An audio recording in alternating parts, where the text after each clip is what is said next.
Semua ya? Oke. Halo Mas Enda. Maaf potongnya. Iya, nggak apa-apa. Silakan nanti lanjut. Iya, jadi memang ya proses gitu dari yang awalnya penyesuaian, adaptasi karakter, terus banyak banyak berdiskusi dan banyak komunikasi gitu. Dan di sini kita juga ada sutradara, ada timnya juga, ada support sistemnya bagus ya berarti ya. Sangat Iya Mas Eza ngelanjutin tadi. Ya, halo Mbak. Saya nanya sama Mbak Ririn gimana perasaannya. Ini kan baru pertama kali nih Mas Eza sama Mbak Ririn dipasangkan dalam satu sinetron ya. Dan related, maksudnya bukan dalam satu judul doang, dan memang saling singgungan ya sebagai sepasang suami istri. Ya. Mbak Ririn menjelaskan adaptasi seperti apa. Nah, kalau saya nanya untuk Mas Eza gimana nih beradu peran dengan Mbak Ririn? Ada adaptasinya sulit atau ada tantangannya nggak sih? Adaptasi sih, kalau saya sih di sini lebih ke komunikasi, dan alhamdulillah Ririn ini, dia sangat komunikatif sekali gitu. Jadi setiap adegan per adegan kita komunikasikan terlebih dahulu, baru kita aplikasi di set gitu. Jadi alhamdulillah sampai kita udah mulai progres, kita udah mulai makin naik ya Ririn gitu. Jadi ya itu semua karena memang kerjasama bukan hanya kita tapi semua pemain yang ada. Nah kalau ditanya saya pribadi kerjasama dengan Ririn ini baru pertama kali. Jadi pasangan, tapi sebelumnya memang pernah syuting bareng ya, tapi nggak jadi pasangan gitu. Dan sekarang jadi pasangan. Kalau dibilang adaptasi tidak ya gitu. Di sini lebih ke lebih ke chemistry, membangun chemistry gitu. Membangun chemistry itu tidak mudah. Membangun chemistry tidak mudah karena menyatukan dua pola pikir untuk jadi satu itu susah sebenarnya gitu. Tapi alhamdulillah di sini ya kembali lagi gitu, karena kita kerjasama kan tidak berdua saja gitu sebenarnya. Bilang di sini ada saudara, ada penulis gitu ya gitu, terus ada supervisi juga gitu. Jadi akhirnya kita udah meeting dan kita bahas gitu. Dan alhamdulillah kita dikasih privilege untuk saya dan Ririn ya, Niko dan Starla gitu, punya privilege di mana kita bisa membahas karakter kita gitu, terus bagaimana cara kita membangun chemistry kita supaya apa yang kita lakukan itu dari hati dan itu nyamper. Oke. Mas Reza, ini kan karakter tadi kembali ke soal karakter Niko. Ini kan salah satu karakter apa ya, antagonis juga. Iya antagonis juga. Maksudnya yang bikin pemirsa gregetan nih, ya kan? Ini cowok ya sebagai kayak aja pengen tabuk mertua saya gitu. Nah, kamu kan anak orang ya gitu. Padahal itu hanya sinetron gitu. Nah itu Mas Reza tuh bisa dapet banget tuh meranin karakter sebagai orang yang seperti itu dari mana sih referensinya? Atau kan sebelumnya di sinetron sebelumnya kayak Mas Reza bukan karakter seperti ini kan. Sinetron yang terakhir Mas Reza kan tahun lalu sempat main juga di sinetron kan, bukan karakter yang seperti ini kan, baru ya karakter ya. Ada referensi atau mungkin Mas Reza lebih mana, apa ada role model tersendiri nggak sih untuk perankan karakter Niko di Cinta Setelah Cinta? Oke, mungkin dari 3 bulan yang sebelum Cinta Setelah Cinta karakternya sangat berbeda sekali dengan sinetron saja SCTV kan. Terus yang sekarang mungkin lebih banyakin nonton film ya gitu. Terus ada beberapa film yang bisa jadi referensi gitu. Terus kalau ngomongin pengalaman pribadi, alhamdulillah tidak ya gitu. Jangan sampai juga gitu. Jangan sampai juga gitu terjadi gitu. Ini jujur seperti yang saya udah pernah bilang gitu ke teman-teman semua, kalau ini judul terberat yang pernah saya jalanin gitu dari karakter Niko ini. Karena satu sisi Niko oke lah, kalau saya berkaca pada diri saya berusaha untuk jadi seseorang yang family man sekali gitu. Saya video call istri saya dalam sehari saya nggak tahu ya bisa berapa kali. Nah itu sama gitu seperti Niko yang sangat cinta sekali pada Starla, pada anaknya gitu. Terus tapi di sisi lain, nah ini yang saya nggak tahu nih gitu, ada transplantasi jantung yang diterima gitu. Jadi berarti ada organ orang lain yang masuk ke tubuh Niko. Apakah itu ngefek ke jiwa seseorang gitu? Dan ternyata di sini di sinetron ini itu ternyata benar-benar ngefek gitu. Itu ternyata jantungnya si Ilham ya, yang notabene itu si Ben Kasyafan diperankan gitu, harusnya notabene dia suaminya Ayu gitu. Jadi mau gimana pun jantung tersebut masih mencintai si Ayu. Jadi ini beratnya itu adalah bukan mencintai dua perempuan tidak gitu. Tapi kalau dari Niko yang pribadi gitu, kalau dari perspektif saya ya, Niko yang pribadi dia emang cinta sayang sekali pada Starla dan anak keluarganya. Tapi satu lain ya banget ya. Jadi berarti Niko ini kayak berantem dengan dirinya sendiri, dengan dirinya sendiri. Oke, Mas Eza, mari dulu kita stop dulu ya, Bang. Oke, jadi gue kan sempat ada tayangan di mana Ayu kan bilang dia mual gitu. Terus di situ ada adegan di mana si Niko, kamu hamil gitu. Jangan sampai kamu hamil ya gitu. Jadi ada adegan yang seperti itu yang bikin ibaratnya orang rumah aja itu emosi, kesel gitu. Jadi saya rasa orang-orang di luar sana juga pasti makin kesel ya gitu. Terutama ibu-ibu gitu yang ngeliat karakter Niko ini gitu. Tapi jujur dalam hati Niko ini sebenarnya baik gitu loh. Sebenarnya baik, dia hanya terjebak situasi, kondisi gitu. Tapi dalam sisi lainnya gitu, satu sisi saya bersyukur banget, saya happy. Kenapa? Berarti karakter yang saya perankan itu dapat dan itu nyampe. Karena bikin kesel tersebut gitu. Nggak gitu juga sebenarnya, cuman ya gimana caranya sinetron ini kita bisa bikin ya, semua orang tuh ada nilai value-nya ya gitu. Dari kesalahan seseorang akhirnya ya ada sebab ada akibatnya, terus ya kembali lagi ada nilai value yang ibaratnya ini dengan baiknya seorang suami ke istri gitu, ibaratnya apa gitu yang didapatkan dari feedback dari istrinya tersebut. Kayak gini lah di sini gitu, kayak si Niko gitu sama si Starla gitu. Niko yang peduli sekali sama Starla ya udah gitu, ibaratnya nunjukin sekali ke penonton semua kalau ya relate gitu. Bahwa kalau suami yang cinta pada istrinya, nah seperti apa Starla gitu ke suami gitu. Episode berapa ya? 1001 cara. Jadi apa aja 1001 cara. Jadi penontonnya juga si Mas Niko tampangnya cool tapi otaknya tuh gila berstrategi banget ya gitu kan. Itu gimana sih, bagaimana cara kalian membangun chemistry, terus bagaimana Ririn nangis sambil marah-marah kayak gitu. Terus Mas Niko sendiri, Eza ya pernah nggak lihat di cermin gitu, tampang gue kalau kayak gini ya, kalau cool kayak gini ya, atau ini ternyata tampang gue kalau sedang menyusun strategi. Itu aja sih, terima kasih. Coba Rin dulu, aku Terserah. ya udah aku jawab dulu ya. Oke. Kalau menyusun strategi oke, jujur gini, kadang ada improvisasi yang saya lakukan ya gitu. Dan selama itu tidak keluar dari orang di sinetron, terutama dari skenario. Kadang itu yang saya lakukan gitu. Terus kadang jujur ya gitu, saya juga observasi kok gitu. Saya nanya teman saya, lo bohongin dulu gimana gitu. Oke. Ya, oke, satu itu, oke, kedua itu, terus tiga yang lucunya istri saya sendiri aja di rumah gitu sampai ngecat tuh chatnya masih ada gitu, bisa aja saya tunjukin. Kesel banget ya gitu, jago banget kamu nipu ya gitu, ngelesin ya gitu. Itu jangan-jangan relate lagi kamu kalau kamu bohongin aku gitu gitu. Ya Allah, ini sampai ke bawah ke istri juga jadi gitu. Bikin parno ya. Gitu. Apa? Bikin parno. Makasih Rin nonton. Oke, terus. Oke, ya gitu. Jadi kalau dibilang 1001 cara itu benar juga gitu. Terus yang paling penting, gimana caranya ya saya sebagai pemain saya harus memerankan karakter saya dengan baik. Yang pertama, terus saya juga harus ada ide-ide yang bermunculan yang harus saya aplikasikan gitu. Saya keluarkan, saya mainkan. Cinta sama cinta. Oke, jadi tetap ya berstrategi. Iya, betul. Untuk Ririn sendiri gimana, Rin? Sumpah lupa tadi pertanyaannya, saya lupa loh Mbak.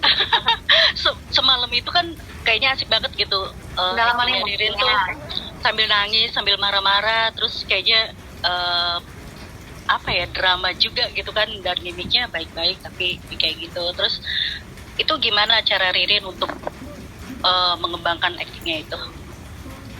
Itu aja.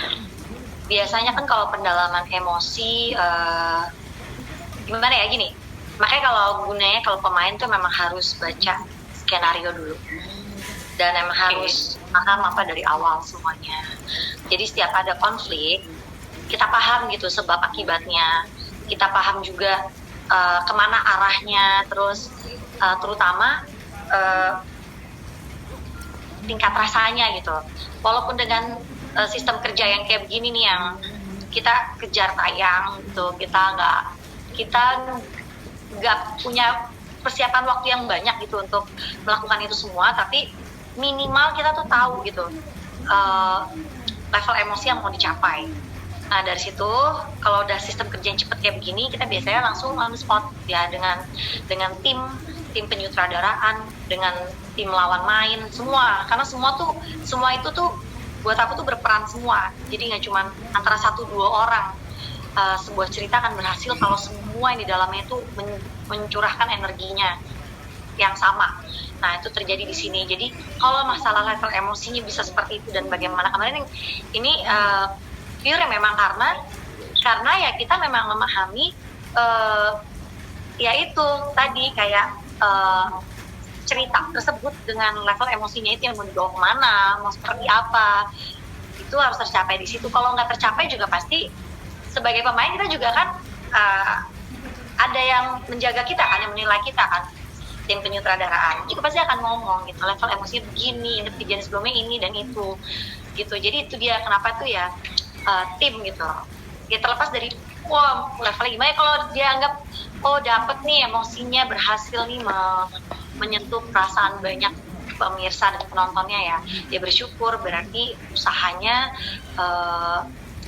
kita semua tim yang dari sini usahanya nggak sia-sia, kerja kerasnya terbayarkan dengan itu gitu kok. Level emosi itu benar-benar kita sangat terpengaruh banget sama seberapa besar kita memahami cerita itu dari awal kejadian apa sampai akan kemana nantinya.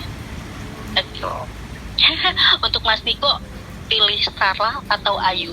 Terus yang kedua, ada nggak netizen khususnya ibu-ibu yang marah-marah gitu kalau ketemu atau maki-maki gitu? Udah ada belum? Oke, kalau tanya saya pilih Starla. Kenapa? Karena istrinya, istrinya, terus kita juga udah punya anak juga, jadi mau bagaimanapun kalau menurut saya pribadi ya mungkin untuk teman-teman juga di luar sana yang namanya pernikahan ya harus dipertahankan. Yang pertama. Terus yang kedua, kemarin sempat ada ibu-ibu fans yang datang, kamu tau gak, pokoknya mulai mas datang, pokoknya mulai mas gitu, bisa gak sih gak mainin perasaan istrinya gitu.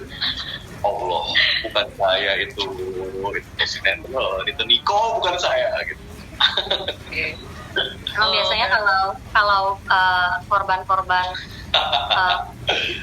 pemeran tuh biasanya ada pada yang ini ya, yang memerankan karakter yang aslinya juga dialamin yang sama Ayu gitu.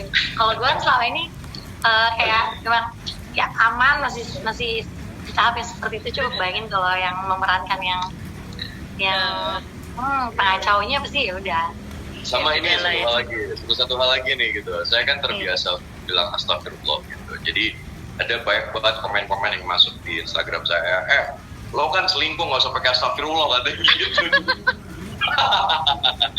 Jadi mau ketahuan Starla nih gitu, astagfirullahaladzim gitu kan, jadi lucu gitu. Gimana? Itu kelepasan gitu ya, gitu. Kelepasan dari hati gitu. Oke, itu aja. Terima kasih. Terjawab ya. Oke. Iya, terima kasih. Perselingkuhan kan perspektifnya bisa untuk memisahkan, tapi perselingkuhan bisa juga dengan pendekatan menyelamatkan rumah tangga. Nah, di sini sudut pandangnya seperti apa kira-kira? Silakan, mungkin dari perspektif Mbak Ririn sama perspektifnya Mas Eza boleh. Silakan. Ya emang berat ya dulu. Oke, bagus lah. Ya emang sebenarnya gini, cerita dalam sebuah sinetron biasanya relate juga ya sama kehidupan sehari-hari. Semakin banyak medsos sekarang aja, semakin kita tahu ya memang ternyata drama-drama kehidupan tuh segala macam. Ini saya dengar juga tentang kalau isu perselingkuhan itu ada yang bisa malah membuat retaknya hubungan rumah tangga atau justru menyatukan. Nah, kalau balik lagi di cerita cinta setelah cinta ini dengan cerita yang besar, sebenarnya kita udah tahu. Kalau kita udah tahu arahnya kemana. Cuma kalau buat penonton ya itu biar nanti penonton aja melihat ya. Itu aku harus membenarkan dua hal itu tuh benar. Tinggal bagaimana kan kalau namanya hubungan rumah tangga, pasti akan ada masalah dan pasti akan ada cobaan. Tinggal bagaimana dua pasangan itu bisa melewati masalah dan cobaan itu atau tidak, atau apakah keduanya itu memang masih memiliki keinginan yang sama dan berjuang untuk bersatu. Kalau enggak, ya udah pasti lewat. Kalau masih bisa, segala badai itu pasti akan dihadapi lagi. Tapi kalau di keduanya ini udah nggak ada keinginan untuk berjuang bersama, ya nggak usah permasalahan perselingkuhan. Bukan masalah itu pun juga bisa menghancurkan rumah tangga. Dari saya ya. Mas Reza mau menambahkan? Oke, kalau dari saya pribadi, kalau dari saya mungkin agak sedikit berbeda. Mungkin ini kan perspektif setiap orang kan masih berbeda-beda. Jadi saya sih nggak setuju harus orang ketiga itu akan memperberat sebuah hubungan. Enggak. Saya nggak mau hal terjadi pada hidupnya. Itu kan saya pribadi kehidupan nyata. Oh, tapi benar juga kata Rere. Setiap orang tuh pasti akan ngelewatin ada yang salah kayak gitu, terus ada hidup seperti apa, terus gitu akhirnya membuat hubungan jadi agak renggang, tapi kembali lagi itu kok personalnya masing-masing gitu. Dan setiap orang itu nggak hanya perempuan, laki-laki pun juga punya hati gitu. Jadi ya udah, kalau mereka berdua memang saling cinta, saling berusaha untuk hubungannya pasti akan apapun masalahnya pasti akan bersatu kembali gitu. Kalau cobaan itu bisa diatasi, ya mau perselingkuhan atau apapun, ya bisa juga jadi mempererat karena kan mereka sudah melewati istilahnya titik rendah dalam sebuah hubungan. Bisa juga itu malah justru menyadarkan kita kalau pasangan ini seperti ini malah lebih bersyukur dan lebih berharga. Itu di mana tergantung ininya kedua orang itu yang berjuang. Kompleks sekali pertanyaannya. Oke, pertanyaan terakhir, silakan dia ada mau tanya. Oke, ini pertanyaan terakhir dari Mas. Ada kendala atau komplainnya tidak dalam beradu acting sebagai pasangan sejauh ini? Enggak sih, alhamdulillah nggak ada. So far alhamdulillah nggak ada, dan insya Allah mudah-mudahan sih nggak ada sampai 1000 episode ke depan ya. Karena akan ada 1001 cara. Balik lagi dong. Oke. Selanjutnya ada pertanyaan. Kayak sebuah tontonan itu kan juga tidak hanya menghibur ya, tapi ada nilai-nilai moral juga kan bisa dipelajari. Ini cinta setelah cinta ini mungkin keadaannya relate, mungkin banyak yang dialami dalam rumah tangga pemirsa. Mudah-mudahan sih enggak ya, bukan mau doain loh. Maksudnya dari sini justru supaya tidak terjadi nonton cinta setelah cinta, jadi kan bisa banyak belajar gitu nilai-nilai moralnya, menghindari hal-hal seperti itu. Trik-triknya tuh kayak apa sih gitu. Tapi kalau untuk apa yang dilakukan Niko, tolong jangan dilakukan ya, jangan ditiru ya. Hindari. Jadi kalau ada indikasi ke situ, itu dihindari. Justru kalau dari karakter Niko gitu, dari karakter Niko itu itu menunjukkan bahwa tuh laki-laki yang udah mengarah nih gitu loh dengan cara dia seperti itu gitu. Kadang orang yang lebih emosi, lebih ngegas, sebenarnya dia yang salah. Nah, itu yang diaplikasikan oleh Niko gitu. Jadi ini ibaratnya mungkin dari sisi agak gelapnya, maksudnya agak buruknya itu kan dari Niko, sisi sedihnya itu dari Stella.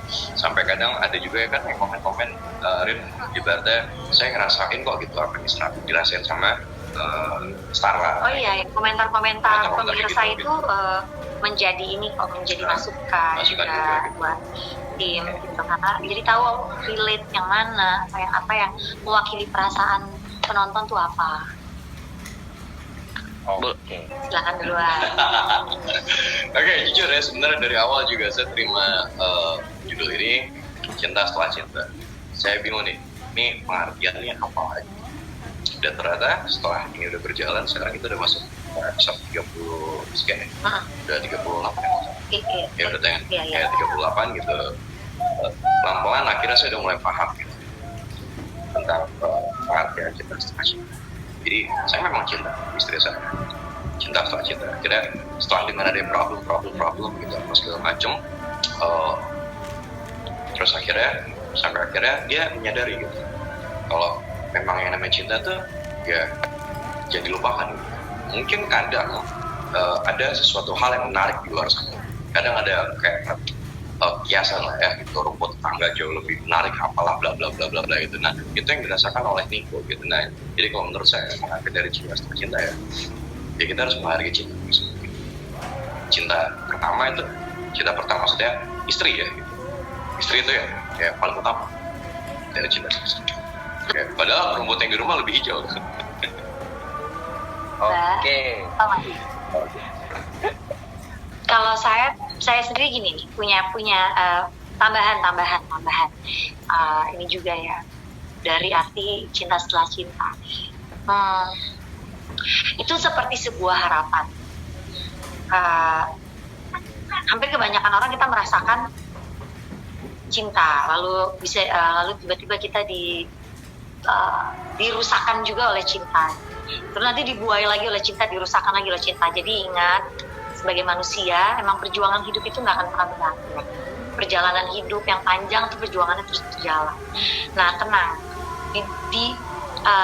Dengan cinta, apapun yang terjadi, jika kita merasakan digagalkan oleh cinta, akan ada harapan baru lagi, cinta lagi ke depannya. Akan selalu ada cinta lagi ke depannya. Itu sama aja kayak harapan dan bersyukur dan mau membuka hati dan mata untuk melihat cinta di sekelilingnya, cinta lagi ke depan.